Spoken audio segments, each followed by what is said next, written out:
कांग्रेस पर क्यों हमलावर हुए आकाश आनंद? क्या बाबा साहब का किया था कांग्रेस ने अपमान? आकाश आनंद के इस ट्वीट से मचा हाहाकार। जी हां दोस्तों, मैं हूं पराग और आप देख रहे हैं the thing. Bahujan Samaj party के राष्ट्रीय कोऑर्डिनेटर आकाश आनंद इन्होंने ट्विटर पर ट्वीट करते हुए कांग्रेस पर जोरदार हमला बोला है। उन्होंने ट्विटर पर ट्वीट करते हुए कहा है कि हमारे समाज से ये जो नफरत है उसकी सबसे बड़ी वजह कांग्रेस पार्टी है, जिनके डीएनए में ही दलितों और पिछड़ों से नफरत कूट कूट कर भरी है। कांग्रेसी नेताओं की मनुवादी सोच ने ही आज समाज को इस कदर बांट दिया है कि हमारे अस्तित्व से ही इन्हें नफरत है।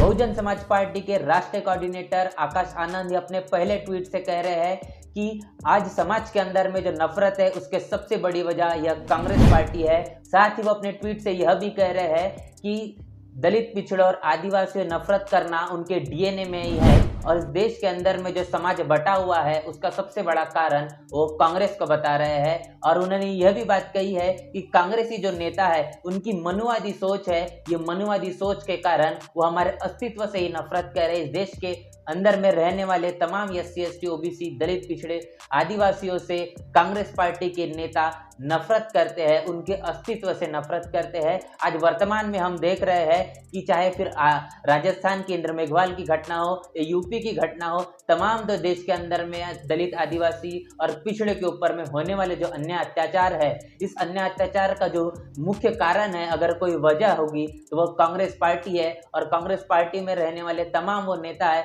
जिनकी मनुवादी सोच के कारण जहां पर कांग्रेस की भी सरकारें हैं, बीजेपी की भी सरकारें हैं, तमाम जो मनुवादी सरकारें हैं इस देश के अंदर रहने वाले एससी, एसटी और ओबीसी और माइनॉरिटी के लोगों को खुश देखना ही नहीं चाहती, वो उनके अस्तित्व से ही नफरत करते हैं, ऐसा वो अपने ट्वीट से कह रहे हैं।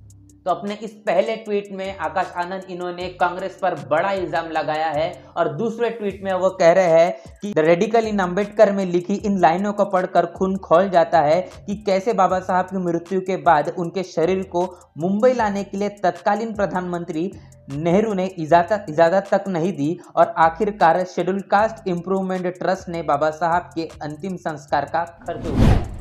अब इस देश के अंदर में देखते हैं कि बाबा साहब के साथ में जो भेदभाव किया गया, जो बाबा साहब का अपमान किया गया, ऐसा अपमान भारत में किसी नेता के साथ में नहीं हुआ। ऐसे अपने दूसरे ट्वीट से आकाश आनंद कह रहे हैं। वो कह रहे हैं कि द रेडिकल इन अंबेडकर इस किताब में लिखा हुआ है कि बाबा साहब का जब देहांत हो जाता है, बाबा साहब के परिनिर्वाण के बाद में उनके शव को दिल्ली से मुंबई लाया जाता है और ऐसी परमिशन, ऐसी इजाज़त भी प्रधानमंत्री नेहरू ने नहीं दी। बाबा साहब के जीते जी कांग्रेस ने बाबा साहब को बहुत ज़्यादा तकलीफें दी, उनको बहुत ज़्यादा दुख दिया, लेकिन बाबा साहब के देहांत होने के बाद में भी बाबा साहब का अपमान करने का काम अगर किसी ने किया है तो वो कांग्रेस ने किया है, ऐसा आकाश आनंद अपने ट्वीट से कह रहे हैं। आप देख रहे हैं कि जिस व्यक्ति ने इस देश के अंदर में भारतीय संविधान लिखा, जिस संविधान के बदौलत आज हम अपनी जिंदगी गुजर बसर कर पा रहे हैं, पूरा भारत देश चल पा रहा है, ऐसे शख्स का देहांत हो जाने के बाद में भी इस देश की मनुवादी सरकार, इस देश की कांग्रेस जातिवादी सरकार बाबा साहब को मान सम्मान नहीं देती और उन्हें एक सामान्य व्यक्ति की तरह उन्हें ट्रीट किया जाता है। इसी के साथ तीसरे ट्वीट में आकाश आनंद ये कह रहे हैं कि गुस्सा आता है ये सोचकर कि कैसे बाबा साहब के परिनिर्वाण के 11 साल बाद भी कांग्रेस ने उनकी याद में एक स्मृति चिन्ह तक नहीं लगने दिया। वे बाबा साहब की इतनी नफरत इसलिए करते थे क्योंकि वे बाबा साहब के विचारों से डरते थे। अपने तीसरे ट्वीट से आकाश आनंद ये बात कह रहे हैं कि बाबा साहब के जीते कांग्रेस ने उन्हें अपमानित किया है, बार बार अपमानित किया है। बाबा साहब को जितने अनुचित शब्द बोले जा सकते थे वो तमाम शब्दों का उपयोग उस समय में कांग्रेस ने किया है।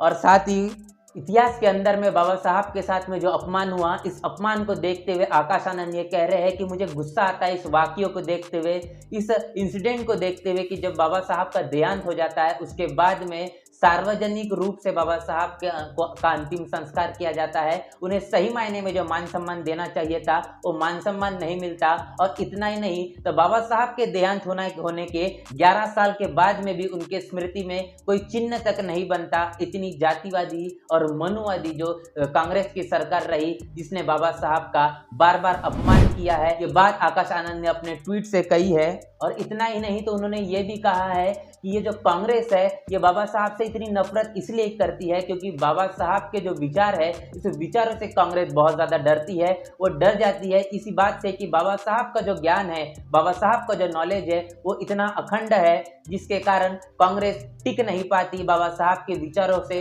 कांग्रेस घुटने टेक देती है। ये बात आकाश आनंद ने अपने ट्वीट से कही। साथ ही अपने चौथे ट्वीट में आकाश आनंद ये कहते हैं कि उन्हें पता था कि आज़ाद भारत में बाबा साहब से बड़ा विचारक कोई पैदा नहीं हुआ, इसलिए बाबा साहब के विचारों को दबाने की हर संभव कोशिश इन कांग्रेसी सरकारों ने की, लेकिन सूरज की रोशनी को जैसे रोका नहीं जा सकता वैसे ही बाबा साहब के विचारों को भी रोकना असंभव है। आकाश आनंद अपने चौथे ट्वीट से ये बात कह रहे हैं कि बाबा साहब के विचारों को रोकना यह असंभव है क्योंकि बाबा साहब एक सूरज की तरह है। जैसे सूरज को हम किसी भी तरीके से रोक नहीं सकते, सूरज की रोशनी हमारे तक पहुंचने रुक नहीं सकती, उसी तरीके से बाबा साहब के जो विचार है इन विचारों को चाहे जितना हम दबाने की कोशिश करेंगे, मनुवादी जातिवादी लोग दबाने की कोशिश करेंगे, वो दबा नहीं पाएंगे, वो उतना ही ज्यादा ऊपर उठ कर आएंगे। ये बात आकाश आनंद ने अपने ट्वीट से की है। बाबा साहब जैसा महापुरुष, बाबा साहब जैसा मसीहा इस भारत में फिर से पैदा नहीं हो सकता। बाबा साहब ने जो भारतीय संविधान लिखा, इस भारतीय संविधान को इतना अखंड बनाया, इस देश के अंदर में बाबा साहब के संविधान के बदौलत आज हम 75 साल पूरे होकर अमृत महोत्सव मना पा रहे हैं। ये इसलिए संभव हो पाया है कि इस दुनिया के अंदर में सबसे ताकतवर संविधान बाबा साहब ने बनाया। इतना ही नहीं, साथ ही आकाश आनंद ने ये भी बात कही है कि कांग्रेस चाहे जितना जोर लगा ले, जितना बाबा साहब के विचारों को दबाने की कोशिश कर दे, ये असंभव है कि बाबा साहब के हम विचारों को दबा दे। ये असंभव है कि मनुवादी बाबा साहब के विचारों को मिट्टी में मिला दे। बाबा साहब एक बीज की तरह है, जितना ज़्यादा उनको दबाया जाएगा उतना ही ज़्यादा वो अंकुरित होकर बाहर निकलेंगे। ये तमाम चारों ट्वीट से बहुत जोरदार तरीके से कांग्रेस पर हमला बोलते हुए प्रहार किया है और उन्हें बताने की कोशिश की है कि बाबा साहब एक ऐसे महापुरुष है कि आप चाहो जितना इस देश के अंदर में बाबा साहब के विचारों को खत्म करने की कोशिश कर लो, लेकिन बाबा साहब के विचारों को आप खत्म नहीं कर पाओगे। बाबा साहब के विचारों को मानने वाले लोगों को आप खत्म नहीं कर पाओगे।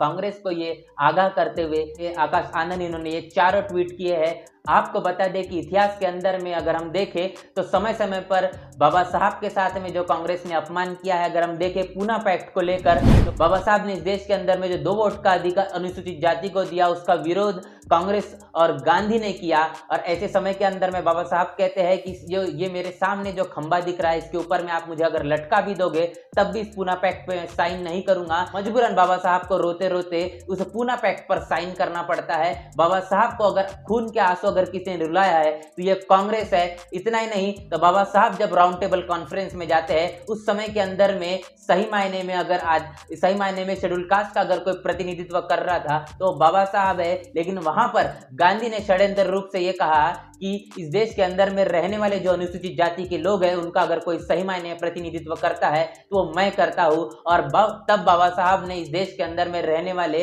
अनुसूचित जाति के लोगों के माध्यम से तमाम तरीके से तार मंगवाए और यह साबित करके दिखाया है कि अगर इस देश के अंदर में शेड्यूल कास्ट का अगर कोई सही मायने में अगर प्रतिनिधित्व करता है तो वो डॉक्टर अंबेडकर है। और गोलमेज परिषद के अंदर में साबित हुआ और वहां से बाबा साहब ने इस देश के अंदर में रहने वाले शेड्यूल ट्राइब के लिए, शेड्यूल कास्ट के लिए जो हक अधिकार लाए। इसके बाद में संविधान सभा की अगर हम बात देखें तो संविधान सभा के अंदर में बाबा साहब को घुसने नहीं दिया। यही वो कांग्रेस के लोग हैं जिन्होंने कहा कि बाबा साहब के लिए तो हम खिड़की दरवाजे तो क्या रोशनदान तक बंद कर देंगे। इतना बाबा साहब के साथ में अगर अपमानित करने का काम, बाबा साहब को पग पग पर अगर रोकने का काम अगर किसी ने किया है तो वो कांग्रेस ने किया है।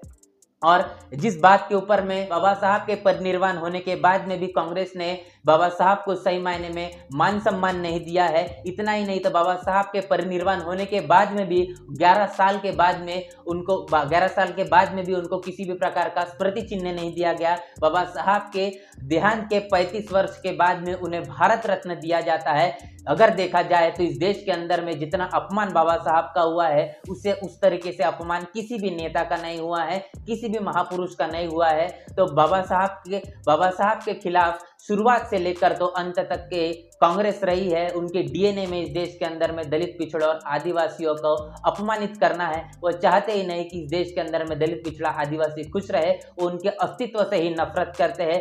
आकाश आनंद की इन चारों ट्वीट से हमको ये समझ में आ रहा है, और इतिहास से जो संदर्भ लेती हूँ मैंने जो आपको बात कही है, यहाँ से भी आपको समझ में आ चुका होगा। इस चारों ट्वीट के बारे में आप क्या सोचते हैं? अपनी प्रतिक्रिया कमेंट बॉक्स में जरूर बताएं। बने रहे द थिंग के साथ, तब तक के लिए जय भीम, जय भारत। बहुजन विचारधारा को घर घर तक पहुंचाने के लिए हमारे YouTube चैनल को सब्सक्राइब करें, लाइक करें, कमेंट करें, शेयर करें और बेल आइकन की घंटी दबाना ना भूलें।